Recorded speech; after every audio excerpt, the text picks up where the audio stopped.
আল্লাহ রাব্বুল আলামিন বলেন, কুল নারু জাহান্নামা আশাদ্দু হাররা।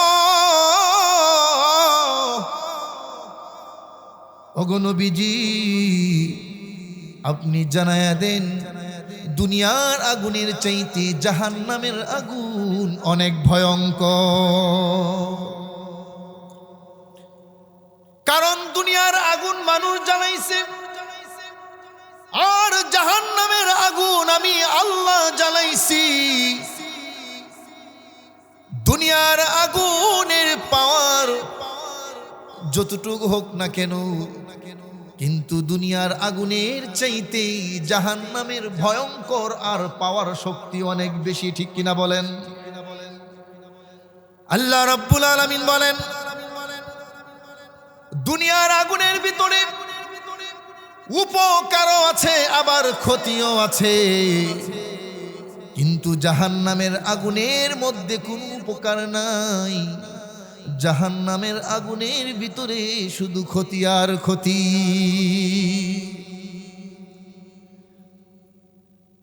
দুনিয়ার আগুনে অনেকগুলো উপকার রয়েছে আমাদের জন্য। আপনি ভাত রান্না করতে গেলে আগুনের প্রয়োজন আছে না নাই? আরো জোরে বলতে হবে, আছে না নাই? ভাত রান্নার প্রয়োজন আছে। রুটি বানাতে গেলে আগুনের প্রয়োজন আছে। ঘর বানাতে গেলে আগুনের প্রয়োজন আছে। ঘর বানাতে গেলে যে টিন লাগানো লাগে, টিন অস্তিত্বে ফিরে আসতে গেলে আগুনের প্রয়োজন লাগে।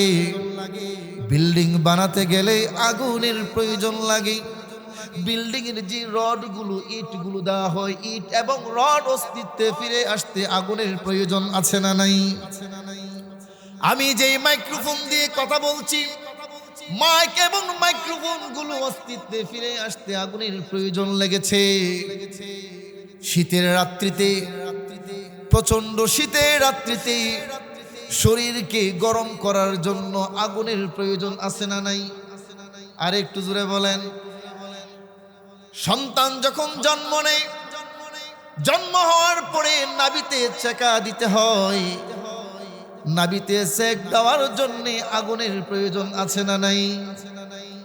মূসা আলাইহিস সালাতু ওয়াস সালামের যখন সন্তান হবে, রাস্তার মধ্যে যখন সন্তান প্রসব হয়ে গেল, মূসা আলাইহিস সালাতু ওয়াস সালাম স্ত্রীকে ডেকে বলে, তোমরা এখানে দাঁড়াও, আমি একটু খুঁজি আগুন পাই কিনা। মূসা আলাইহিস সালাম তুর পাহাড়ের দিকে তাকায় দেখে আগুনের মতো কি জানি জ্বলজ্বল করছে। মূসা আলাইহিস সালাম পাহাড়ের দিকে দৌড়ায় গেল। পাহাড়ের চূড়ায় উঠে গিয়ে দেখে এখানে কোনো আগুন নাই। এমনি আসমান থেকে আওয়াজ এসে বলে, ইন্নী আনাল্লাহ, ও মূসা, এটা আগুন না, এটা আমি তোমার আল্লাহ। তাহলে বোঝা গেল জন্মের সময় আগুনের প্রয়োজন আছে, মৃত্যুর সময় শেষ গোসল দেওয়ার জন্য আগুনের প্রয়োজন হয়। তাহলে জন্ম থেকে নিয়ে মৃত্যু পর্যন্ত আগুনের দরকার আছে। আমার আল্লাহ বুঝাতে চাইলেন, ওগো নবীজি, আপনি জানায়া দেন দুনিয়ার আগুনের ভিতরে উপকারও আছে, কিন্তু জাহান্নামের আগুনের ভিতরে কোনো উপকার নাই, শুধু ক্ষতি আর ক্ষতি। আল্লাহ রাব্বুল আলামিন বলেন, দুনিয়ার আগুন মুখের দ্বারা ফুৎকার দিলে দুনিয়ার আগুন নিভে যায়। দুনিয়ার আগুন বাতাসের মাধ্যমে, প্রবল বাতাস যদি হয়, আগুন নিভে যায়। দুনিয়ার আগুন এমন এক আগুন, যদি কোনো জায়গায় আগুন লাগে, পানি ফায়ার সার্ভিস দিলে আগুন নিভে যায়। সুতরাং দুনিয়ার জমিনে আগুনের চাইতে যদি বাতাসের পাওয়ার বেশি হয়, আগুন নিভে যায়। দুনিয়ার ভিতরে আগুনের চাইতে যদি পানির স্রোত বেশি হয়, আগুন নিভে যায়। দুনিয়াতে যদি আগুনের পাওয়ার কম হয়, মুখের ফুৎকারেও কুপির বাতি নিভে যায়, ঠিক কিনা বলে? আল্লাহ রাব্বুল আলামিন বলেন, কিন্তু জাহান্নামের আগুন, মুখের ফুৎকারে জাহান্নামের আগুন নিবানো যাবে না। প্রবল বাতাসের ভিতরেও জাহান্নামের আগুন নিবানো যাবে না। আবার স্পিডে পানি ঢেলে দেওয়ার মাধ্যমেও জাহান্নামের আগুন নিবানো যাবে না। আল্লাহ রাব্বুল আলামিন বলেন, কিয়ামতের কঠিন ময়দানে যেই জাহান্নামের আগুনকে উত্তপ্ত করা হবে, জ্বালানো হবে, ওই আগুন এমন এক ভয়ঙ্কর আগুন জ্বালানো হবে, জাহান্নামের আগুন যদিও পানি দিয়ে নিবানো যাবে না, জাহান্নামের আগুন যদিও বাতাসের প্রবল বাতাস দিয়েও নিবানো যাবে না। জাহান্নামের আগুন কোনো কিছু দিয়ে নিবানো সম্ভব নয়। কিন্তু আমার আল্লাহ রাব্বুল আলামিন বলেন, জাহান্নামের আগুন দুইটা জিনিসের মাধ্যমে নিবানো যাবে।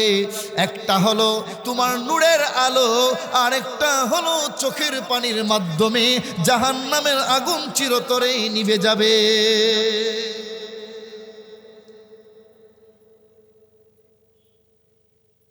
আল্লাহর নবী বিশ্ব নবী রাহমাতুল লিল আলামিন বলেন, একজন ইমানদার মুমিন বান্দা কিয়ামতের কঠিন ময়দানে আল্লাহ রাব্বুল আলামিন মুমিন বান্দাকে বলবে, বান্দারে যাও যাও, পুল সিরাতের পুলের উপর দিয়ে পার হয়ে জান্নাতে চলে যাও। এবার মুমিন বান্দা যখন পুল সিরাতের পুলের উপরে উঠবে, ওঠার পরে যখন পুল সিরাতের পুল পার হতে থাকবে, জাহান্নামের আগুন আস্তে আস্তে নিচের দিকে যাইতে থাকবে। আল্লাহর নবী বলেন, জাহান্নামের আগুন তখন আত্মচিৎকার করে বলবে মুমিন বান্দাকে, ও আল্লাহর প্রিয় বান্দা, ও ইমানদার মুমিন বান্দা, একটু তাড়াতাড়ি পার হয়ে যাও, কারণ তোমার ইমানের নূর, তোমার ইমানের আলোর কারণে আমি জাহান্নামের আগুন নিস্তেজ হয়ে যাচ্ছি। কাল কিয়ামতের কঠিন ময়দানে জাহান্নাম যখন তেরে আসবে, কিয়ামতের কঠিন ময়দানে 70,000 ফেরেশতা 70,000 শিকল দিয়ে জাহান্নামকে আটকে রাখবে, যাতে করে কিয়ামতের ময়দানে প্রবেশ করতে না পারে। কিন্তু জাহান্নাম এমন ভাবে গর্জন দিতে থাকবে, আর জাহান্নাম ডেকে ডেকে বলবে, মালিক, আমাদের পিপাসা লেগেছে, ক্ষুধার্ত লেগেছে, মাওলা, একবার শুধু অনুমতি দিন, জাহান্নামের মাঠে গিয়ে জাহান্নামীদেরকে খাইতে চাই। কোনোভাবেই যখন ফেরেশতারা জাহান্নামকে আটকায় রাখতে পারবে না, আল্লাহ রাব্বুল আলামিন ওই মুহূর্তে একটা পাত্র থেকে কিছু পানির ফুটা ছিটা জাহান্নামের মুখের মধ্যে ছেড়ে দিবে। দেওয়ার সাথে সাথে জায়গায় জাহান্নাম থেমে যাবে। ফেরেশতারা কি বলবে, ওগো মালিক, যে জাহান্নামকে আমরা শক্তিশালী ফেরেশতারা ধরে রাখতে পারলাম না, এমন কি পানি জাহান্নামের মুখে ছিটায়া দিলেন, যেই কারণে জাহান্নাম থেমে গেল। ওগো আল্লাহ, আপনি কি ওই জাহান্নামের মুখের ভিতরে হাউজে কাউসারের পানি দিলেন নাকি? না না না, হাউজে কাউসারের পানি দেই নাই। ও মালিক, তাহলে কি আরশে আজিমের নিচের নহরের পানি দিলেন নাকি? না না, সেখানকার পানিও দেয় নাই। আল্লাহ তাহলে দিলেন কি? আমার আল্লাহ তখন বলবে, ও ফেরেশতারা শুনো, দুনিয়ার জমিনে গুনাহ করার পরে, সুদ খাওয়ার পরে, ঘুষ খাওয়ার পরে, জিনা করার পরে, ব্যভিচার করার পরে, জুলুম করার পরে, অত্যাচার করার পরে, অন্যায় করার পরে, অবিচার করার পরে, বেপরদা চলার পরে, নামাজ না পড়ার কারণে মৃত্যুর আগে একদিন যখন আমি আল্লাহর দরবারে এসে সেজদায় পড়ে দুইটা হাত আল্লাহর দিকে তুলে যখন যখন চোখের পানি ছেড়ে দিয়া কান্না করেছিল, আমি আল্লাহ তার চোখের পানি জমা করে রেখেছিলাম, আর আমি আল্লাহ ওই দিন তার জিন্দগির সমস্ত গুনাহগুলো মাফ করে দিয়েছিলাম। কবরের জগতে যদি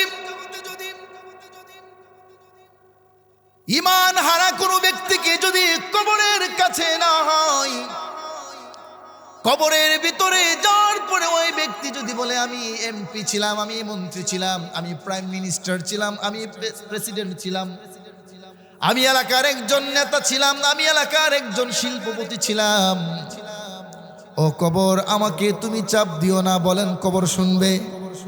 আর একটু জোরে কোন। ফাতেমা রাদিয়াল্লাহু তাআলা আনহা তিনাকে নিয়ে যখন কবরের সামনে হাজির করা হলো, এবার সাহাবীরা কবরকে উদ্দেশ্য করে বলছেন, ও কবর, তুমি কি জানো কাকে এই কবরের মধ্যে রাখতে এসেছি?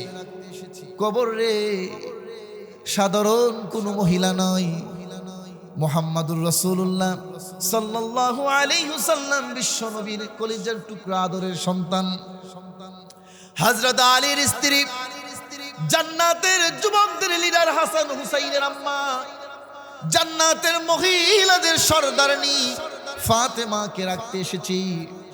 ও কবর, সাবধান সাবধান সাবধান, মাটি কবর, তুমি ফাতেমাকে আঘাত দিও না, কষ্ট দিও না।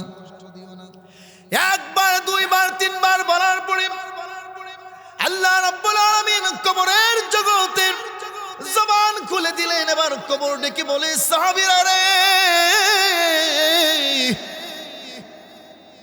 আমি বিশ্ব নবীর কলিজার টুকরা সন্তানকে চিনি না, আমি হাসান হুসাইনের মাকে চিনি না, আমি আলীর স্ত্রীকে চিনি না, আমি জান্নাতের সরদারনিকে চিনি না, আমি একমাত্র চিনি ঈমান এবং আমল। তার ঈমান এবং আমল যদি ভালো হয়, আমি কবর তার বন্ধু হয়ে যাব, আর তার ঈমান এবং আমল যদি ভালো না হয়, আমি কবর তার জিন্দেগির শত্রু হয়ে যাব। কবরের জগতে কোনো ঘুষ চলবে না, কবরের জগতে কোনো নেতাগিরি চলবে না, কবরের জগতে এমপি মন্ত্রীর ক্ষমতা চলবে না, কবরের জগতে এলাকার কোনো পাওয়ার চলবে না, কবরের ভিতরে টাকা পয়সার লেনদেন চলবে না, কবরের ভিতরে শিল্পপতির ভাব ক্ষমতা চলবে না, তুমি এলাকার রংবাজ কবরের ভিতরে চলবে না। দুনিয়ার জমিনে অন্যায় করার পরে থানার মধ্যে পুলিশকে ঘুষ দিয়ে তুমি চলে আসতে পারো, কিন্তু আল্লাহর কসম, কবরের জগতে যখন তুমি ধরা খেয়ে যাইবা, কবরের জগতে ক্ষমতা আর বংশের পাওয়ার আর টাকার পরিমাণ ঘুষ দিয়ে কবরের জগৎ থেকে রেহাই পাওয়া যাবে না। ঠিক কিনা বলেন? আর একটু জোরে কোন। আল্লাহ রাব্বুল আলামিন বলেন, নবী আপনি জানায়া দেন, কুল নারু জাহান্নাম আশাদ্দু হাররা, ওগো আমার হাবিব আপনি জানায়া দেন, দুনিয়ার আগুন থেকে, দুনিয়ার মুসিবত থেকে, দুনিয়ার কষ্ট থেকে পরকাল জাহান্নামের কষ্ট অনেক বেশি। দুনিয়ার মুসিবত মুসিবত নয়, দুনিয়ার কষ্ট কষ্ট নয়, দুনিয়ার যন্ত্রণা যন্ত্রণা নয়, পরকালের যন্ত্রণা কষ্ট হলো সবচেয়ে বড় কষ্ট। ঠিক কিনা বলেন? আর একটু জোরে কোন। দুনিয়ার কষ্ট সবচেয়ে, দুনিয়ার চাইতে পরকালের কষ্ট বেশি। আর একটু জোরে কোন। দুনিয়ার জিন্দেগি 60 বছর, 63 বছর, 80 বছর কিংবা 100 বছর পর্যন্ত দুনিয়ার জিন্দেগি, কিন্তু আল্লাহ রাব্বুল আলামিন বলেন, মৃত্যুর পরের জিন্দেগি হলো তোমার আসল জিন্দেগি, আর দুনিয়ার জিন্দেগি হলো তোমার নকল জিন্দেগি। দুনিয়ার জিন্দেগি হলো নকল, আর পরকালের জিন্দেগি হলো আসল। ঠিক কিনা বলেন? আরেকটু জোরে কোন, দুনিয়াতে আমরা আছি কিছুদিনের জন্য আসছি, সুতরাং আবার কিছুদিন থেকে দুনিয়া থেকে আমরা স্থানান্তর হয়ে আরেকটা জগতে যাব। সেই জগৎটা হলো আসল। ওই জগতে যাওয়ার পরে আমাদের ঘুম ভাঙবে। ঘুম ভাঙার পরে আমরা চোখ পেলে তাকায় দেখব চারদিকে শুধু মাটি আর মাটি, আর উপরে হলো বাঁশের ছাউনি। ঠিক কিনা বলেন? আরেকটু জোরে কোন, আরেকটু জোরে কোন। মানুষ স্বপ্নে অনেক কিছু দেখে, দেখে কি দেখে না? আপনার স্বপ্ন দেখেন না? মাঝে মধ্যে স্বপ্নে দেখে আকাশে উঠতেছে, উড়ে না? উড়েন কিনা? আকাশে উড়ে। স্বপ্নে দেখে টাইলসওয়ালা বাথরুমে কিংবা পেশাবখানায় পেশাব করতেছে, কিন্তু ঘুম থেকে উঠা দেখলো কি বিছনা কাঁথা বালিশ সব ভিজাই দিছে। এরকম না? ঘুমায় আসে, ব্রেড রুটি খাইতেছে, পিঠা খাইতেছে, ঘুম থেকে উঠা দেখে বালিশের তুলা ছিল সব মুখের মধ্যে দিয়েছে। এরকম আছে না নাই? স্বপ্নে মানুষ অনেক কিছু দেখে, কিন্তু সেটা বাস্তব নয়। বাস্তব হলো সেটা যেটা বাস্তবে রূপান্তরিত করা হয়। ঠিক কিনা বলেন? ঠিক কিনা বলেন? কথা বলেন। তাহলে দুনিয়ার এই জিন্দেগি, অট্টালিকা, রাজপ্রাসাদ, ক্ষমতা, ভোগ বিলাস, চাঁদাবাজি, টেন্ডারবাজি করে জীবন পরিচালনা করা, এই সবগুলো হলো তোমার স্বপ্ন। গাড়ি বাড়ি, নারী, সন্তান, স্ত্রী, সবগুলো হলো তোমার স্বপ্ন। মিল, ফ্যাক্টরি, কল কারখানা, অফিস, আদালত, সবগুলো হলো স্বপ্নের মতো। যেদিন তুমি পৃথিবী থেকে বিদায় হয়ে যাবে, কবরের জগতে যখন তোমাকে রাখা হবে, যখন তোমাকে রূহ ফেরত দেওয়া হবে, চোখ মেলে তাকায় দেখবা বিল্ডিং, বাড়ি, গাড়ি কোনো কিছুই দেখা যায় না। কোনো কিছুই দেখা যায় না। না আছে সন্তান, না আছে স্ত্রী, না আছে গাড়ি, না আছে বাড়ি, না আছে মিল, ফ্যাক্টরি, না আছে কোনো অট্টালিকা, না আছে টাকা পয়সা, না আছে দোষ, খ্যাতি, সম্মান, কোনো কিছু নাই। চোখ মেলে তাকানোর পর দেখবে চতুর্দিকে মাটি আর উপরে বাঁশের ছাউনি ছাড়া আর কিচ্ছু নাই। ঠিক কিনা বলে? ঠিক না? আর কিছু থাকবে? হ্যাঁ, তবে ঈমান এবং আমল কবরের জগতে থাকবে কি থাকবে না? বলে, ঈমান এবং আমল একমাত্র কবরের জগতে কাজে লাগবে। আল্লাহ এবং তার রাসূল আমাদের কাজে লাগবে মৃত্যুর পরে। ঠিক কিনা বলেন? মৃত্যুর পরে কেউ আপনার সাথে যাবে না, কিন্তু আল্লাহ এবং তার রাসূল ঠিকই আপনার কাছে। আল্লাহ ছাড়া কবরের জগতে আমাদের আর কোনো উপায় আছে? কোরআন ছাড়া আমাদের কোনো উপায় আছে? রাসূলের সুপারিশ ছাড়া আমরা কি যেতে পারবো মনে করেন? রাসূলের সুপারিশ ছাড়া এক কদম পাখি আমরা বাড়াতে পারবো সামনের দিকে? কথা বলেন। রাসূলের সুপারিশ লাগবে না? কথা বলেন না কেন? রাসূলের সুপারিশ লাগবেই। রাসূলের সুপারিশ ছাড়া এক কদম কেউ সামনে বাড়াতে পারবে না। যেই রাসূলের সুপারিশ লাগবে, সেই রাসূলের কথা কি আমাদের শোনা দরকার নয়? কথা বলেন। আল্লাহ রাব্বুল আলামিন কোরআনকে পৃথিবীতে পাঠিয়েছেন, সেই কোরআনের ব্যাখ্যা রাসূল লক্ষ লক্ষ হাদিসের মাধ্যমে করেছেন।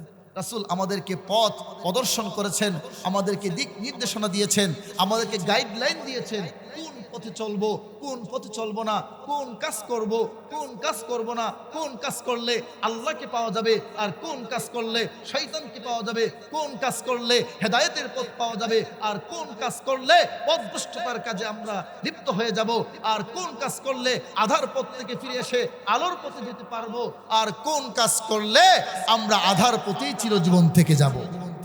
ঠিক না? আল্লাহ এগুলো, রাসূল আমাদেরকে এগুলো জানাই দিছে না? আল্লাহ রাব্বুল আলামিন বলেন, নবী আপনি জানায়া দেন,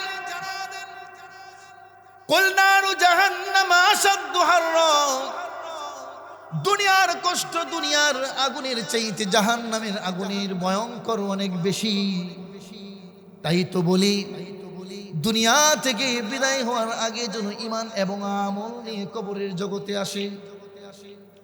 ঈমান এবং আমল ছাড়া যদি কবরের জগতে আসে, কবরের জগৎ জাহান্নাম হয়ে যাবে, আর হাজার হাজার লক্ষ লক্ষ বছর কবরের ভিতরে থাকতে হবে। আবার কিয়ামতের দিন কঠিন ময়দানে যখন তোমাকে আল্লাহর সামনে দাঁড় করানো হবে, আল্লাহ বিচার হিসাব নিকাশের পর তোমাকে জাহান্নামের আগুনে ফেলা হবে। জাহান্নামের আগুনের কত ভয়াবহ!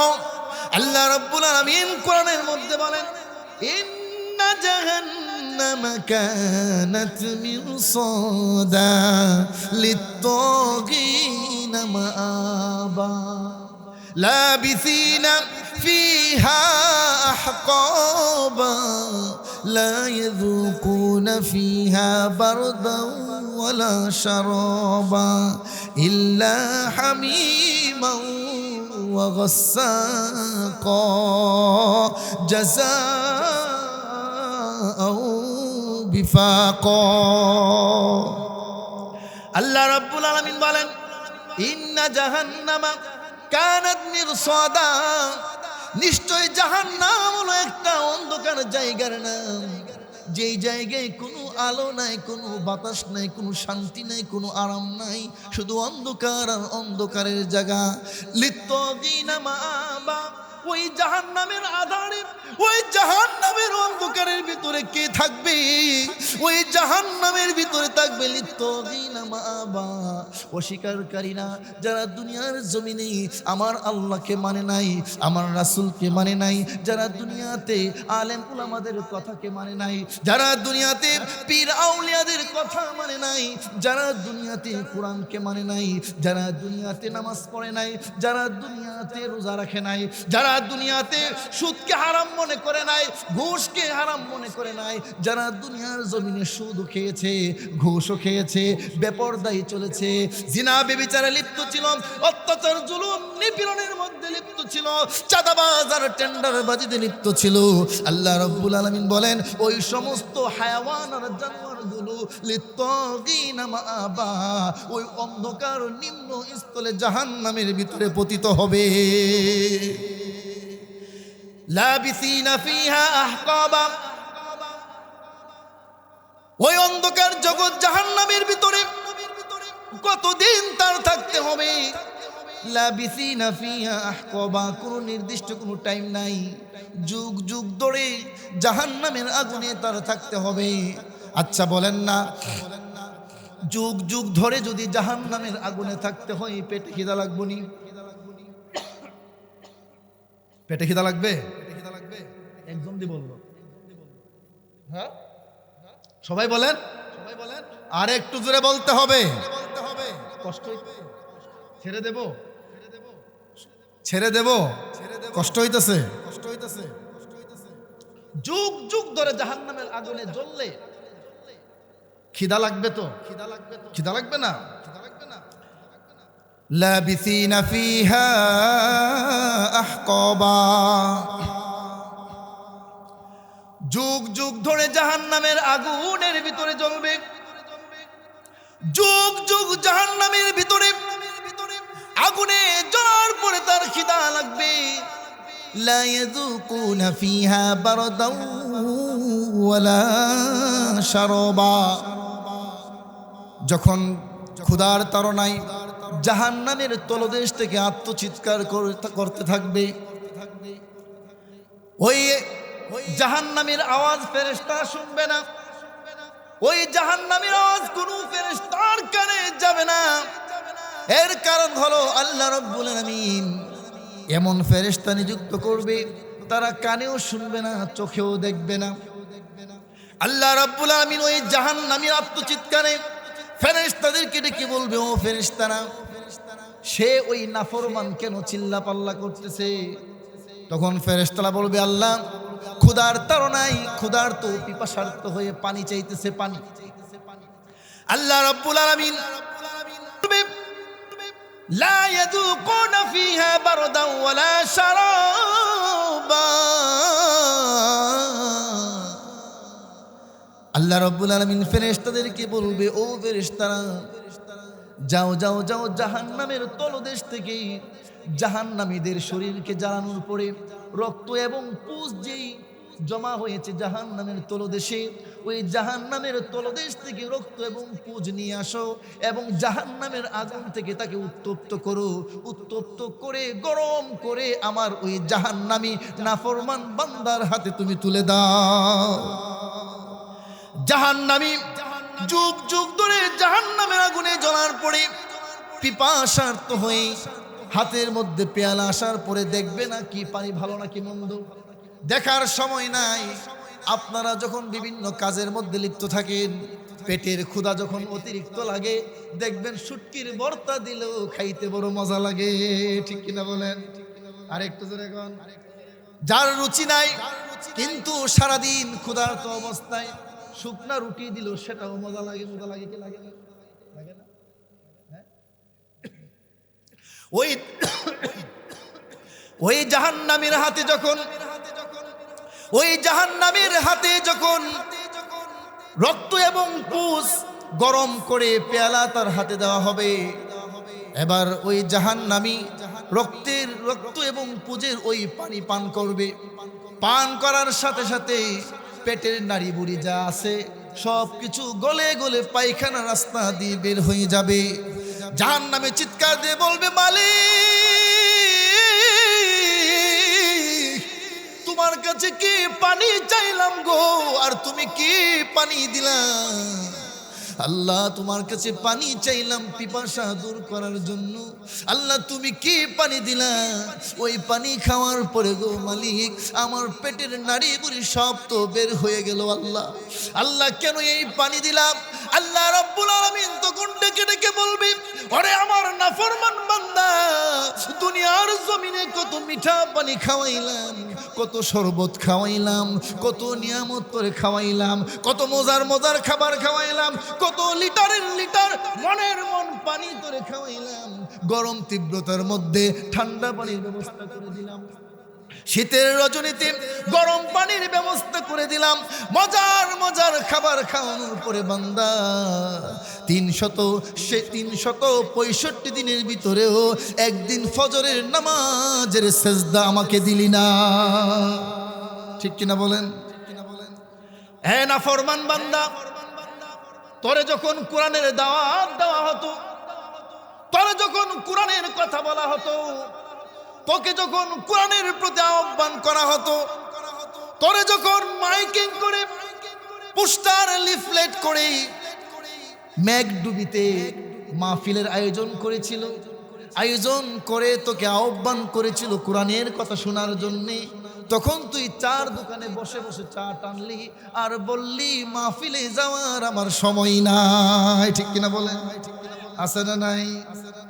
ভাই চলেন না মাহফিলে, সময় নাই, কাজে অনেক ব্যস্ত। মসজিদের ইমাম সাহেব যখন ডাক দে, ভাই আসেন না মাহফিলে, ভাই আসেন না, মসজিদে তালিম হচ্ছে, তাবলীগের জামাত আসছে। অফিসার সাহেব বলে, হুজুর আপনার কিসের চিন্তা? আমাদের চিন্তা আমরা বুঝি, আমাদের বছর যায় 12 মাসে আর আপনাদের বছর যায় 18 মাসে, কারণ সারা বছর তো মানুষের ঘরেই খান। ঠিক কিনা বলেন? ঠিক কিনা কথা বলেন? আর একটু জোরে কর। হুজুর চাকরি করি পেরেশান পেরেশান, যে মানুষটা বলল সময় নাই পেরেশান, ঠিক কয়েক ঘন্টা পরে ওই মানুষটাকে যখন বাংলাদেশের ভিতরে যখন অশ্লীল নায়িকাদেরকে এনে নাচানো হয়, ডান্স করানো হয়, যখন টিভি চ্যানেল স্যাটেলাইটের ভিতরে বিপিএল আর যত ধরনের খেলা আছে, ওই খেলা যখন টিভির মধ্যে চলতে থাকে, ওই ব্যক্তি হাতের মধ্যে রিমোট নিয়ে ঘন্টার ঘন্টা বসে থাকে, তখন তার কাছে সময়ের কোনো অভাব না। ঠিক কিনা বলে? ঠিক না? হ্যাঁ, সময় নাই, ব্যস্ত, সময় নাই। ভাই আসেন না নামাজে, প্যান্ট ভালো না, তোমার প্যান্টের ভিতরে কি গজব পড়েছে নাকি ঠাডা পড়েছে? না হুজুর, একটু পেশাব করছিলাম, পানি লইতে মন নাই। আল্লাহ রাসূল সাল্লাল্লাহু আলাইহি সাল্লাম বলেন, কবরের ভিতরে অধিকাংশ মানুষের আযাব হবে পেশাব থেকে পবিত্র না হওয়ার কারণে। আছে না এরকম?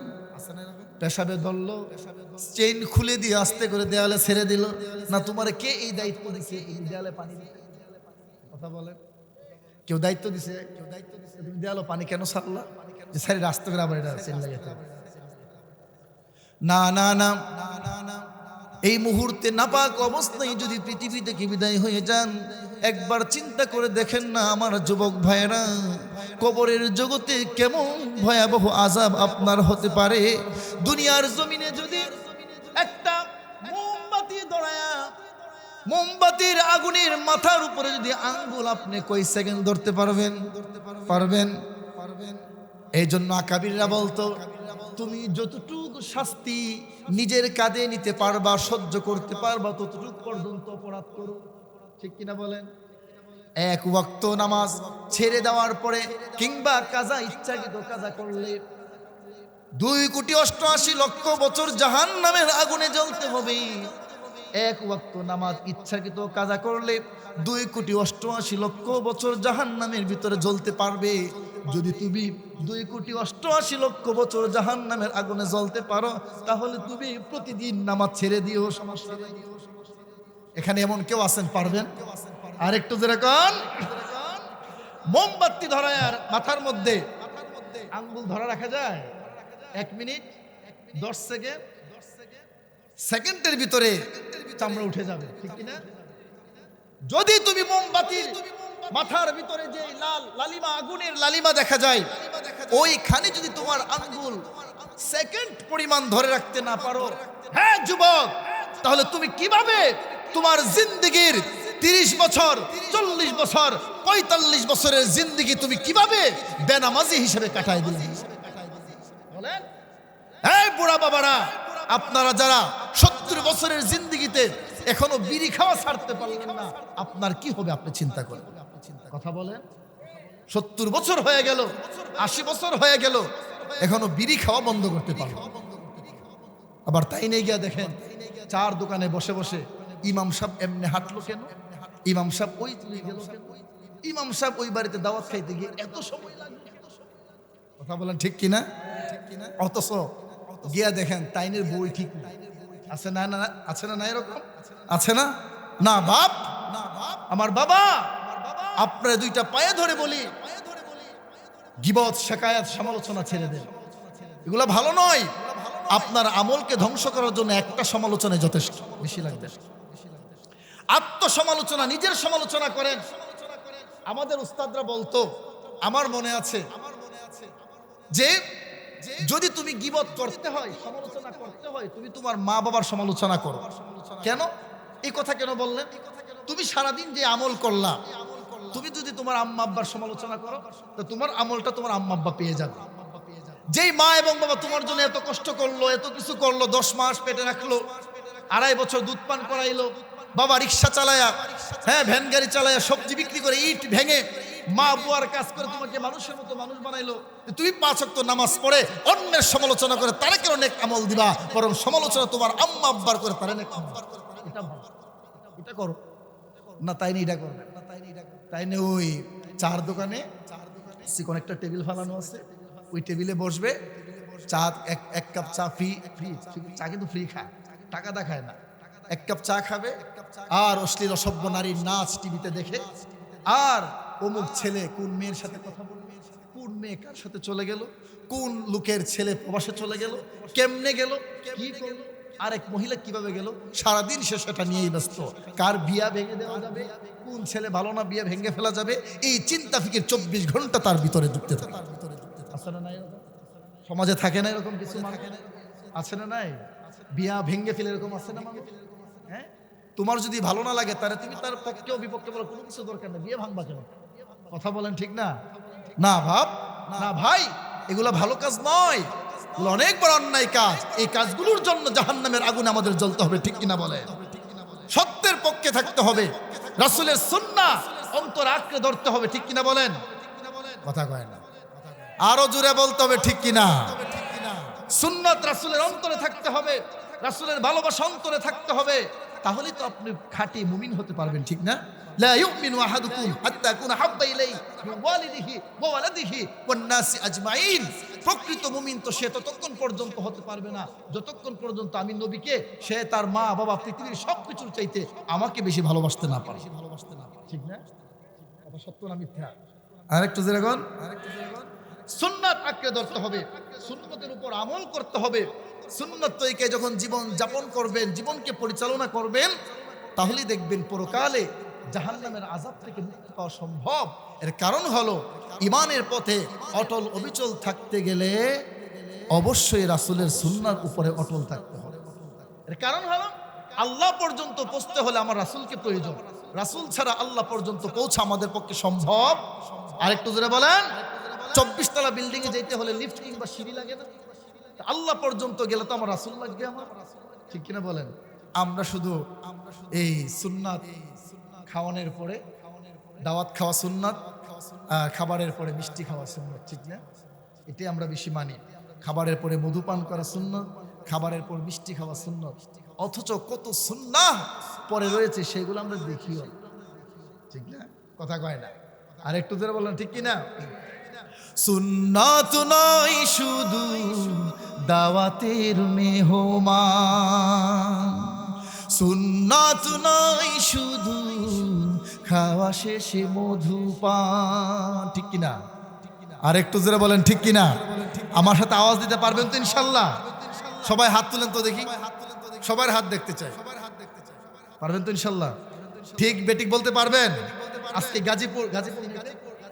গাজীপুর মানুষকে দেখতে চাই, তাদের ইমান দীপ্ত ইমানের চেতনা আজকে দেখবো কতটুকু ইনশাল্লাহ। পারবেন তো? আছেন তো ইনশাল্লাহ? সুন্নাত নয় শুধু দাওয়াতের মেহমান, সুন্নাত নয় শুধু খাওয়া শেষে মধুপান, সুন্নাত নয় শুধু দাওয়াতের মেহমান, সুন্নাত নয় শুধু খাওয়া শেষে মধুপান, আরো কিছু সুন্নাত আছে তুমি জানো কি? জানলেও জীবনে কখনো তা মানো কি? ঠিক কিনা? আরো কিছু সুন্নাত আছে তুমি জানো কি? জানলেও জীবনে কখনো তা মানো কি? ঠিক কিনা? ঠিক কিনা? সুন্নাত শুধু নয়, সুন্নাত শুধু নয় মাজলুম সহায়ক, সুন্নাত উহুদের জালিমের প্রতিরোধ, ঠিক কিনা? আর একটু জোরে বলতে হবে, ঠিক না? সুন্নত কি শুধু মাজলুমের সহায়ক, নাকি সুন্নত জালিমের প্রতিরোধ করতে হবে? ঠিক কিনা বলেন? আর একটু জোরে বলেন। আরো কিছু সুন্নাত আছে তুমি জানো কি? জানলেও জীবনে কখনো তা মানো কি? সুন্নাত শুধু নয় মাজলুম সহায়ক, সুন্নাত উহুদের জালিমের প্রতিরোধ, মুহাব্বতে তার সুদিনের সাথী তুমি, দুর্দিনেও তার পাশে থাকিও, দুর্দিনে তার পাশে থাকো কি? আরো কিছু সুন্নাত আছে তুমি জানো কি? জানলেও জীবনে কখনো তা মানো কি? ঠিক কিনা বলেন? আর একটু জোরে বলেন। তাহলে সুন্নত মানতে হবে কি হবে না বলেন? আর একটু জোরে বলেন। একমাত্র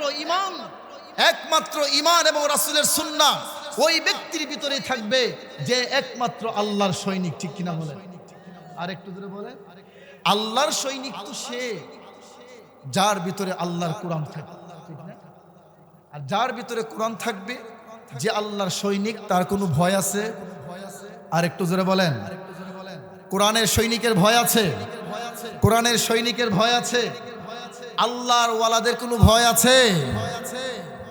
আল কোরআনের সৈনিক আমি, নেই তো পরাজয়, এক আল্লাহর গোলাম আমি, এই তো পরিচয় আমার, এই তো পরিচয়, ঠিক কিনা? আর একটু জোরে বলেন। আল কোরআনের সৈনিক আমি, নেই তো পরাজয়, এক আল্লাহর গোলাম আমি, এই তো পরিচয় আমার, এই তো পরিচয়।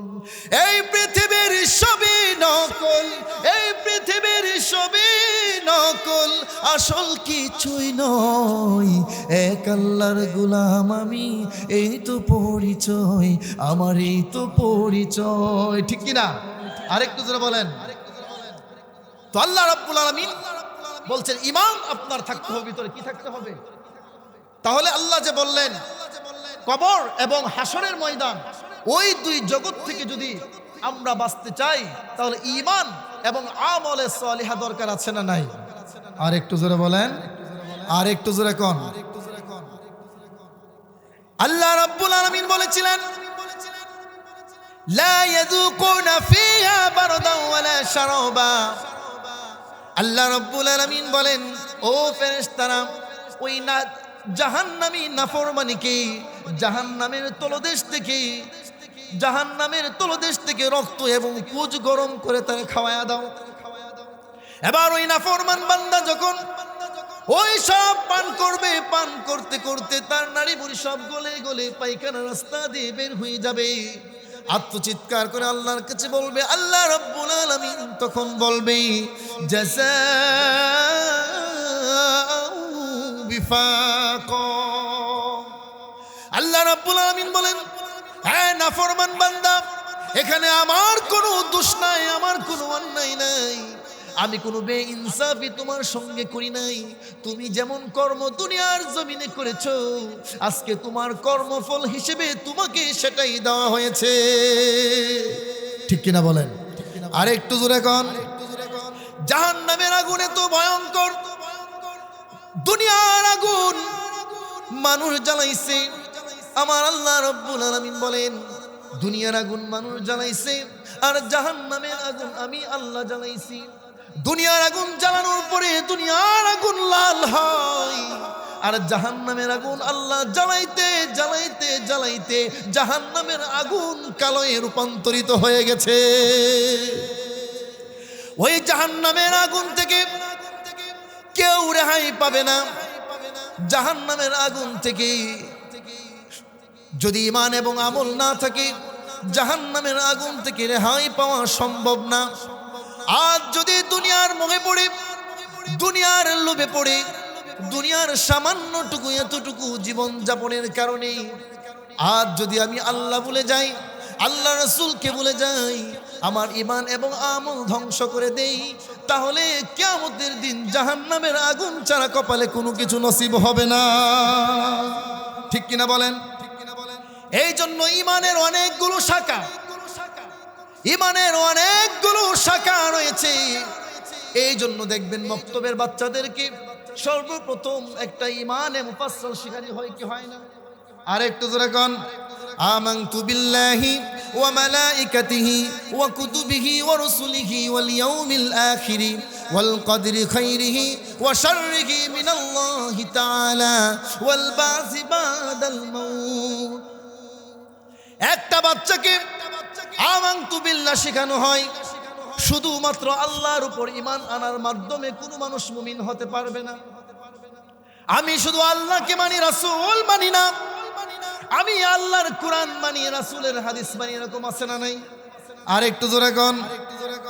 শুধুমাত্র আল্লাহর উপর ঈমান আনার মাধ্যমে কোনো মানুষ মুমিন মুসলিম হতে পারে না। আল্লাহ রাব্বুল আলামিন রাসূলের মাধ্যমে জানায়া দিলেন, নবী আপনি শিখায়া দেন, আমানতু বিল্লাহ, আমি ঈমান আনলাম আল্লাহর উপর। কার উপর? আর একটু জোরে বলেন। আমি ঈমান আনলাম আল্লাহর উপর। ওয়া মালাইকাতিহি, আমি ঈমান আনলাম ফেরেশতাগণের উপর। আমি ঈমান আনলাম সমস্ত কিতাব সমূহের উপর। আমি ঈমান আনলাম সমস্ত নবী রাসূলগণের উপর। আমি ঈমান আনলাম তাকদীরের ভালো মন্দের উপর। আমি ঈমান আনলাম কিয়ামত দিবসের উপর। ঠিক কিনা বলেন? আর একটু জোরে বলেন। ঈমান আনতে হবে। ঈমানের অনেক সম্মান, ঈমানের অনেক দাম। আল্লাহর নবী, বিশ্ব নবী রাহমাতুল লিল আলামিন বলেন, যে ব্যক্তি সর্বকনিষ্ঠ ঈমান নিয়ে লা ইলাহা ইল্লাল্লাহু মুহাম্মাদুর রাসূলুল্লাহ এতটুকু কালিমার উপর বিশ্বাস করে পৃথিবী থেকে বিদায় হয়ে যাবে, ওই ব্যক্তিকে আল্লাহ রাব্বুল আলামিন কিয়ামতের দিন 10টা পৃথিবীর সমান একটা জান্নাত দান করবে। এর কারণ কিন্তু ওই মুমিন গুনাহ করার কারণে, নামাজ না পড়ার কারণে জাহান্নামের আগুনে তার জ্বলতে হবে। কিন্তু মুমিন যদি নিয়মিত 5 ওয়াক্ত নামাজ আদায় করে, ঈমান এবং আমল যদি ঠিক রাখে, তাহলে ওই মুমিনকে আল্লাহ জাহান্নামের আগুনে জ্বালাবে না। আল্লাহ রাব্বুল আলামিন ওই মুমিনকে সর্বোচ্চ জান্নাত দান করে দিবে। তাহলে তাহলে ইমানের মূল্য আছে না নাই? আর একটু জোরে বলেন, ইমানের মূল্য আছে না? এই পৃথিবীতে সবচাইতে মূল্য হলো ইমানের। একটা মানুষের কাছে সবচাইতে মূল্য, একজন ইমানদার ব্যক্তির কাছে সবচাইতে দামি জিনিস হলো ইমান। ইমান ছাড়া দ্বিতীয় দামি মূল্যবান কোনো জিনিস কারো কাছে হতে পারে না, ঠিক কিনা বলেন? আর একটু জোরে কন, আর একটু জোরে বলেন। ইব্রাহিম আলাইহিস সালাতু ওয়াস সালামকে যখন মূর্তির স্তূপের মাঝে রেখেছিল, তখন ইব্রাহিম আলাইহিস সালাতু ওয়াস সালাম বলেছিল, ইন্নী ওয়াজ্জাহাতু লিল্লাযী ফাতারাস সামাওয়াতি ওয়াল আরদা হানিফা ওয়া মা আনা মিনাল মুশরিকিন। ইব্রাহিম আলাইহিস সালাতু ওয়াস সালাম বলেছিল, সমস্ত মূর্তির মাঝখানে যদি আমাকে রেখে দেওয়া হয়, আমি ইব্রাহিম বলবো আমি একমাত্র আল্লাহকে বিশ্বাস করি, আল্লাহ ছাড়া দ্বিতীয় আমার আর কোনো ইলাহ নাই, ঠিক কিনা বলেন? একমাত্র আল্লাহ ছাড়া আর কোনো দ্বিতীয় ইলাহ আমার নাই। মুমিন তো সেই, যত বাধা বিঘ্নতা, যত বুলেট বোমা আসুক না কেন, যত জুলুম আসুক না কেন, যত জেল অত্যাচার আসুক না কেন, মুমিন সত্যের সামনে দাঁড়িয়ে বুক টান করে দাঁড়িয়ে সিনা টান করে দাঁড়িয়ে বলে, সত্যের পক্ষে আমি আজীবন লড়েই যাব, ঠিক কিনা বলে? সত্য কথা বললে, ইমানের পথে চললে আপনার বিপদ আসবেই। কথা বলে না, আসবে কি আসবে না বলেন? যখন আপনি হক কথা বলবেন, সত্যের কথা বলবেন, মসজিদের মিম্বর থেকে যখন সুদের বিরুদ্ধে কথা বলা হবে, তখন সুদকুর দাঁড়িয়ে যাবে। কথা কয় না, আর একটু জোরে কর। যখন কিস্তিকুরের বিরুদ্ধে কথা বলা হবে, কিস্তুওয়ালা দাঁড়িয়ে যাবে। ঘুষখোরের বিরুদ্ধে যখন কথা বলা হবে, ঘুষখোর দাঁড়িয়ে যাবে। জিনা ব্যভিচার ব্যক্তির বিরুদ্ধে যখন বলা হবে, ওই ব্যক্তি দাঁড়িয়ে যাবে। টেন্ডারবাজি আর চাঁদাবাজির বিরুদ্ধে যখন বলা হবে, তখন তারা দাঁড়িয়ে যাবে। ঘুষখোর আর সুদখোরের বিরুদ্ধে কথা বললে তখন তারা দাঁড়িয়ে যাবে, আপনার বিপক্ষে স্লোগান তুলবে। কিন্তু মুমিন তো সেই, তখন সে বলবে, যত বাধা আসুক, যত স্লোগান আসুক না কেন, সব কিছুর মধ্য থেকে আমি একমাত্র আমার আল্লাহকে ভালোবাসি, আল্লাহকেই ভালোবাসি, আল্লাহ ছাড়া আর কাউকে ভালোবাসি না, আল্লাহ ছাড়া কারো নিচে কারো কাছে মাথা নত করি না, ঠিক কিনা বলে? যদি মাথা নত করতেই হয়, একমাত্র আল্লাহর কাছে নত করব, মানুষের কাছে না। মাথা যদি নত করতেই হয়, একমাত্র আল্লাহর কাছে মাথা নত করব। দুনিয়ার কোন নেতা, দুনিয়ার কোন নেতার কাছে, দুনিয়ার কোন এমপি মন্ত্রীর কাছে আমরা মাথা নত করব না। কথা বলেন? তাতে যদি আমার চাকরি চলে যায় সমস্যা নাই, জায়গা না কি, চাকরির ভয়ে কি আমি অন্যায় কি বেছে নেব? কথা বলে, চাকরির ভয়ে কি আমি সুদ খুঁড়ে জায়গা করে দেব? অসম্ভব। কোরআন এবং হাদিসের ভিত্তিতে যা সত্য তা আমি বলবই, কোরআনের কথা আমি বলবই, রাসূলের হাদিসের কথা আমি বলবই। এই জন্য যুবকদেরকে ইউনাইটেড হতে হবে, সংযুক্ত হতে হবে। যখন তারা সংযুক্ত হয়ে যাবে, খোদার কসম, তখন অন্যায় অবিচার সমাজ থেকে উঠে যাবে। কিনা বলেন? যুবকরা যখন এক হয়ে যাবে, যুবকরা যখন কোরআনের পথে আসবে, যুবকরা যখন ইসলামের পথে আসবে, যুবকরা যখন মাহফিলের প্যান্ডেলে আসবে, যুবকদেরকে নিয়ে যখন ইসলাম সাজানো হবে, ইসলামী সংগঠন সাজানো হবে, তখন হিলফুল ফুজুল নামক এক সংগঠন তৈরি হবে। আল্লাহর কসম, সমাজের মধ্যে কোনো অন্যায়, অত্যাচার, জুলুম ও অবিচার, মাদক দ্রব্য সমাজের মধ্যে থাকবে না, ঠিক কিনা বলেন? এর জন্য দরকার যুবকরা এক হতে হবে।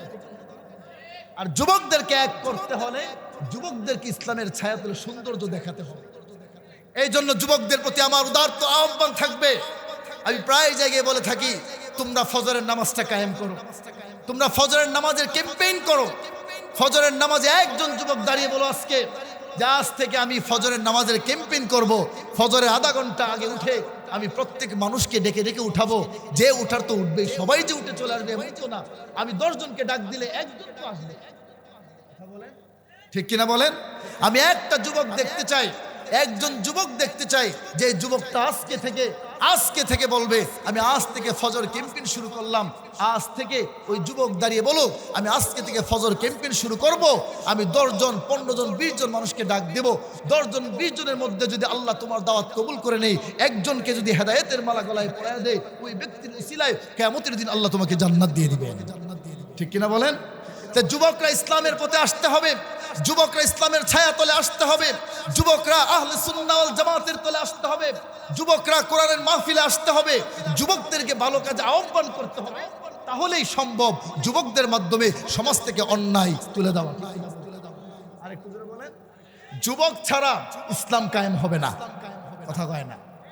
ইসলাম কায়েম হয়েছে যুবকদের মাধ্যমে, যুবকদের উপর ভর করে ইসলাম এই বাংলাদেশে এসেছে, ঠিক কিনা বলে? আরেকটু যেরকম 24 গণ অভ্যুত্থানে আমরা স্বাধীনতা অর্জন করেছি যুবকদের রক্তের মাধ্যমে, ঠিক কিনা বলে? এত আস্তে কেন? ঠিক কিনা কন? ঠিক না? যুবকরা চাইলে কি না পারে বলেন? সব পারে, পারে না? এই জন্য আমি আর কথা বাড়াতে চাই না। আমার প্রধান মেহমান আমার বড় ভাই সালমান রফিকি ভাই চলে আসছেন, আমি শেষ করে দেবো 1 মিনিটের ভিতরে। তো আমি বলছিলাম আমরা একদিন এই পৃথিবীতে ছিলাম না, আবার একদিন এই পৃথিবীতে থাকবো না। সবাইকে একদিন পৃথিবী থেকে চলে যেতে হবে। পৃথিবীতে চলে যাওয়ার পরে, পৃথিবী থেকে যাওয়ার পরে দুইটা জগৎ আমাদের সামনে হাজির। একটা হলো কবরের জগৎ, আরেকটা হলো মাহশারে ময়দান, হাসরের মাঠ। ওই দুই জগতে যদি কেউ বাঁচতে চায়, জান্নাত পেতে চায়, তার দুইটা জিনিস লাগবে, ঈমান এবং আমল। ঈমান এবং আমল যদি তার ভালো থাকে, কবরের জগৎ জান্নাত, কিয়ামতের মাঠে বিনা হিসেবে তার জান্নাত। আর ঈমান এবং আমল যদি তার ভালো না থাকে, তাহলে কবরের জগতে জাহান্নামের আগুনে তার জ্বলতে হবে, এমনকি কিয়ামতের মাঠে হিসাবের পর জাহান্নামে যেতে হবে, ঠিক কিনা বলেন? আর জাহান্নামে যাওয়ার মতো ক্ষমতা শক্তি আমাদের নাই। এবং আল্লাহ রাব্বুল আলামিন বলেন জাহান্নামের আগুন দুনিয়ার আগুন থেকে পাওয়ার বেশি, ভয়ঙ্কর বেশি। কারণ দুনিয়ার আগুন মানুষ জ্বালাইছে, আর জাহান্নামের আগুন আল্লাহ জ্বালাইছে। দুনিয়ার আগুন বাতাসে নিভে যায়, দুনিয়ার আগুন পানিতে নিভে যায়, ফুৎকারে নিভে যায়। কিন্তু জাহান্নামের আগুন বাতাসে, ফুৎকারে, পানির স্পিডে নিভবে না। কিন্তু দুইটা জিনিসের মাধ্যমে জাহান্নামের আগুন নিভে যাবে। একটা হলো ঈমানের আলো, ঈমানের নূরের মাধ্যমে জাহান্নামের আগুন নিভে যাবে। আরেকটা হলো দুনিয়ার জমিনে গুনাহ করার পরে তওবা করে চোখের পানি ছেড়ে দিয়া কান্না করলে ওই কান্নার পানির মাধ্যমে জাহান্নামের আগুন নিভিয়ে দেওয়া সম্ভব, ঠিক কিনা বলেন? পারবো তো ইনশাল্লাহ? আমাদের যত পাপ হোক না কেন আমরা পারবো না আল্লাহর কাছে ক্ষমা চাইতে? কে কে পারবো? সবাই হাত তোলা দিন ইনশাল্লাহ।